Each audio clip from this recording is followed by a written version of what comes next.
calling all Lasso and leadership fans. Join us on a journey to a better, kinder, more compelling way to lead. We're taking you on a journey through the hit series Ted Lasso to explore what leadership lessons exist. And believe us, there are tons. Spoiler alert, we assume that you've watched each episode that we're about to tackle. And we're aiming for these to be about 15 minutes long. And today, Garth, we've got really big news. We're actually together. We're actually in the same city. We're sitting beside each other on a table. It's amazing. Thanks for joining us, everybody. I'm Garth Nichols. I'm the educational leader that sits at a senior leadership team at my school, but I still teach, and of course, I still coach. And I'm Jason Rogers. I'm head of school at Rundle, and I'm just simply a huge Ted Lasso enthusiast. I'm excited to share my love of this TED show and leadership with the world. Now, I put this podcast together to really just get together and nerd out on this series, Ted Lasso, and on leadership, educational leadership in particular. And we're going to have fun pulling out some of the leadership lessons that may be, under-noticed, underappreciated, and the ones that we think are just simply really fun.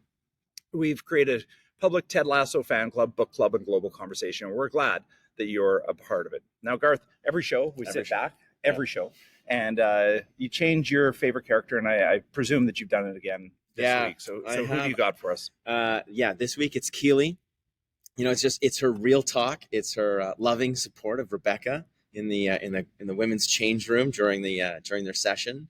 I just love the way that it's radical candor for her.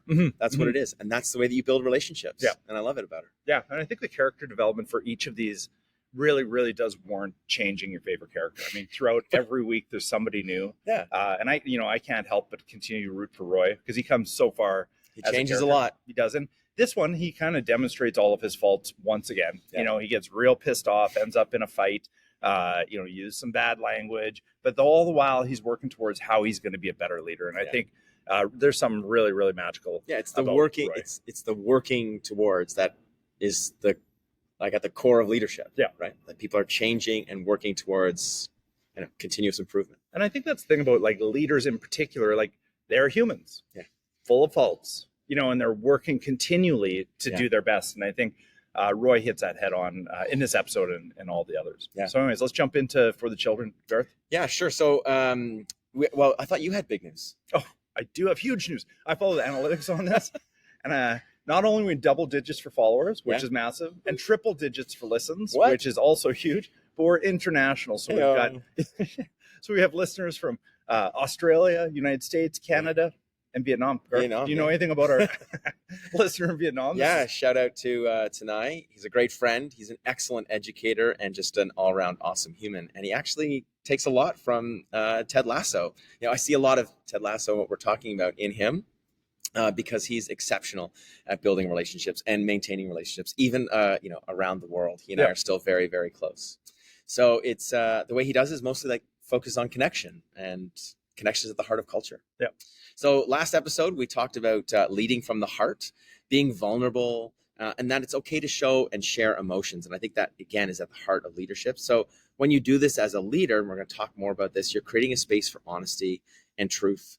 And sometimes, for me, anyway, as a parent, it's difficult. Yeah, right. This episode is called For the Children. Yeah. So we're trying to build in some talk about our kids. But I have 2 teenage boys. And I find just being persistent and consistent in telling them how I feel. Yeah. How they sometimes make me feel, which isn't always easy at times. But that consistency, I think, is important as they see a male, who I think they look up to, demonstrate and then reflect on emotions. When you say that, Garth, I mean, it gets me thinking. It gets me farther into this season when his son comes into the picture. And we see that in the next episode full on. But I think in our leadership, we have to understand that not only we lead at school or in our organization, but we lead at home. And, we've said it before, but people are watching, and ultimately our children are watching how we're showing up in public and we're showing it at home, and trying to create congruence there is sometimes difficult because we are, we're tired when we get home. Yeah. And trying to give the best in both worlds sometimes doesn't work, but we have to keep doing our best. I know that you and I face that day in and day out with, with work and with family and with life. And so I think Ted and Ted Lasso, and bringing it back to the show, really, gives us an opportunity to think about how we lead at home and in a relationship and at work. Yeah. And even sometimes, when my wife and I are having conversations, don't be an educator right now. Yeah. Please don't be an educator. Yeah. Just be my husband. Yeah. Oh yeah, I forgot. Yeah, Okay, yeah. so- No, it's huge. So Absolutely huge. listen, in episode 4, it's called For the Children. And we see storming and norming of this new culture that Ted is building, that Ted is trying to build. Rebecca is newly divorced. She's holding a fundraiser for the children. For the first time, she's hosting it without her slimy ex-husband. Conflict, humor, challenge, friendship, and then like real love starts to emerge.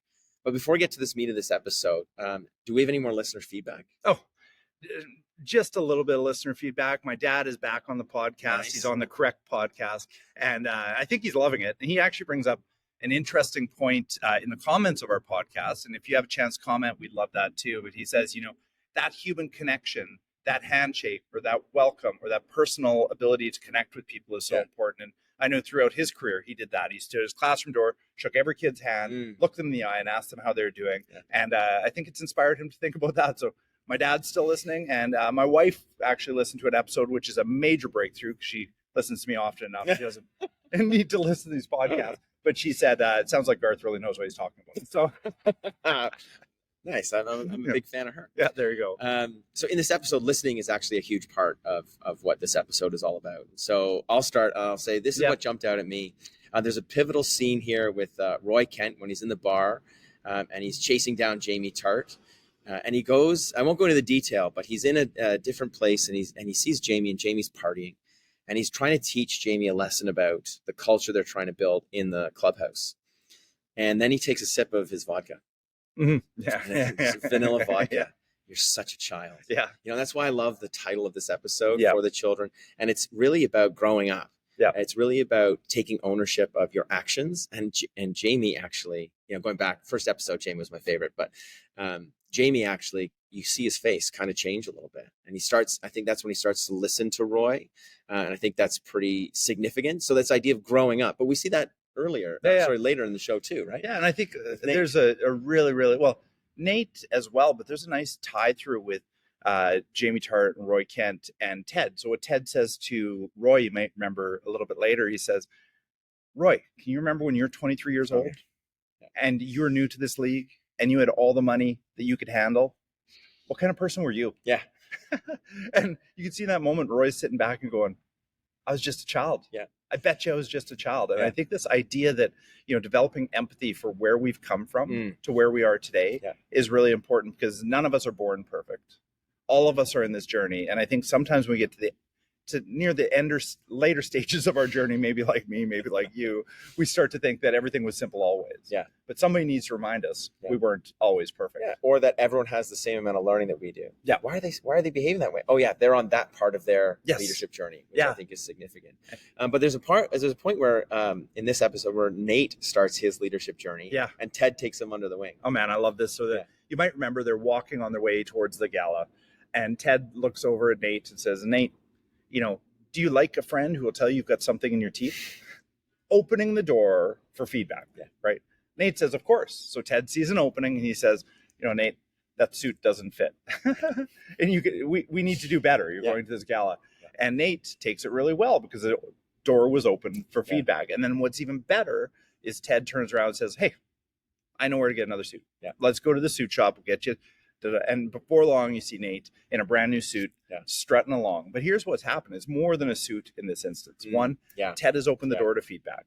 Two, Nate has accepted that opening. And three, Ted offers a feedback and an opportunity for growth. Yeah. I mean, all those steps have to be in place for effective feedback to work. Mm-hmm. So I just love that moment. I thought it was so cool. Since we're in Toronto, a storied Toronto pitcher, Mark Burley, he had this great tradition. Whenever young kids were coming up from AAA to play in their first major league game as a Toronto Blue Jay, he would take them out to dinner and he'd get them a new suit. No way. Yeah. He's perfect. Like such a classy guy. Welcome to the clubhouse. You're on your journey. Yeah. And he always grounded him. He remembered where he was on his journey. So I love that about him. Well, I think too, like this idea, and you almost see with Ted and Nate, this idea of meaningful inductions. Meaningful, respectful, connected inductions to wherever we're at. And we're seeing that where Ted is signaling to Nate, what you're wearing is important. How you carry yourself is important. Your image will ultimately be important. We see later in the series where Nate takes that to the next level. Right. And I don't think he has total comfort. So there's not congruence with who he is. But I think, when we, and it might be part of our challenge this week, Garth, you never know, but like when we induct people into our schools or into our organizations, what are the rituals which we do? Are they kind? I think is an important one. Are they congruent with our values? And do they create belonging? And I think to reflect on that. And if you can't answer those questions inside your organization, what might be the optimal state for inductions? I think that's a big takeaway from this. Yeah, there's another interesting suit discussion between Keely and Jamie. Oh yeah, and Keely's trying to say, wear this tie, wear this shirt, and then he ends up going without a shirt. And just wearing the blazer without a shirt. And also, Jamie ends up inviting a second +1. And by the end of the dinner, the charity dinner, he gets busted by Keely.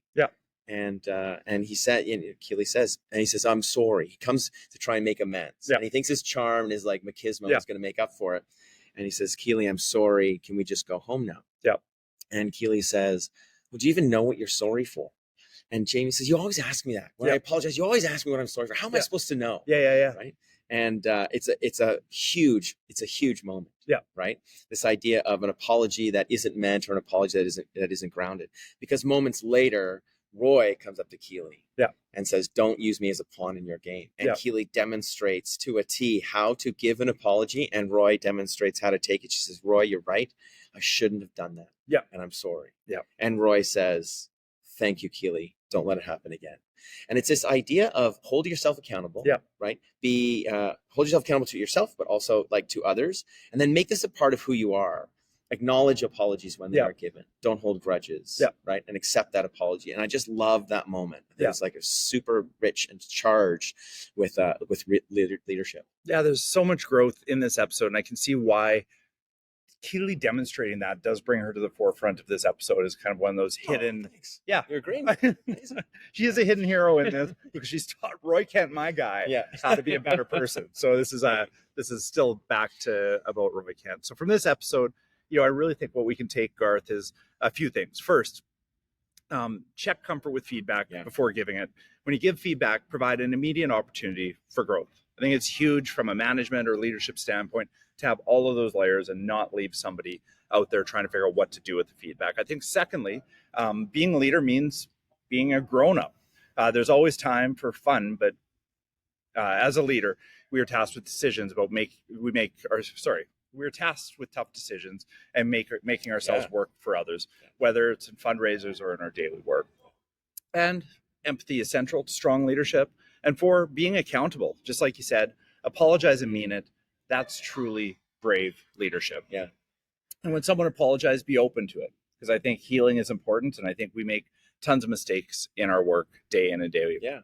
And finally, we attempt to retitle each of these. And I thought long and hard about this. I think you actually came up with one that might be better. So we'll share that in a moment. But mine was truth, empathy, and feedback on the rocks, given that there was a fair bit of socializing in this one. Garth, what did you think?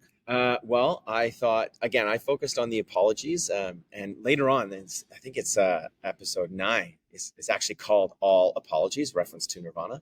But I like this one. It's all-star apologies. All-star apologies, because you can actually take huge leaps culturally when you apologize publicly, when you apologize to people. That engenders trust, and it engenders this idea that you are able to and willing to make mistakes and own them. I just love that. And I think, when I started my leadership journey, I remember somebody saying to me, like, whatever you do, don't apologize. It shows weakness. Don't apologize to parents. You've got to be right. Wrong playbook. I mean, the most powerful words we can say in our leadership, I really think, is I'm sorry, and this is why, and I can start to understand where you're coming from. So I think I love all-star apologies. I think let's go with that one, Garth. So do you want to leave them with the leadership challenge? So two things. I'm inspired by yours, which is this idea of take note of your calendar. What are the big cultural moments in your school or in your organization? And just check in with new people and say, hey, this is what you can expect. This is what you can wear. Right? This is who else is going to be there. So that you give them a bit of warning in advance of how to show up in those spaces. And the next one is like, try and give some honest feedback. Like Jason pointed out, prepare people for it and give them some honest feedback. People thrive off of that. And as leaders, we are always trying to balance support and challenge. And I think Ted Lasso in this episode does a great job of demonstrating how to do that well. So listen, thank you so much. We'd love to hear what you think from episode 4. If you've got a new title, all that stuff. Put some things in the comments so it's not just Jason's dad. And a reminder that if you like what you've heard here, rate the podcast, share it with your friends, because if we're ever going to get Sudeikis on here, we're going to need your support. We've got 20 episodes left. Yeah, I actually heard from one of our listeners, and she had been in the same room as Sudeikis. Oh. But unfortunately, she didn't get his phone number. So if you know Sudeikis, now we're starting to activate our listeners. We're getting closer. We're getting closer. Yeah. So with that, we just encourage you to continue to lead the Lasso way, and look forward to hearing our next episode. All right. Until next time. Thanks. Bye for now.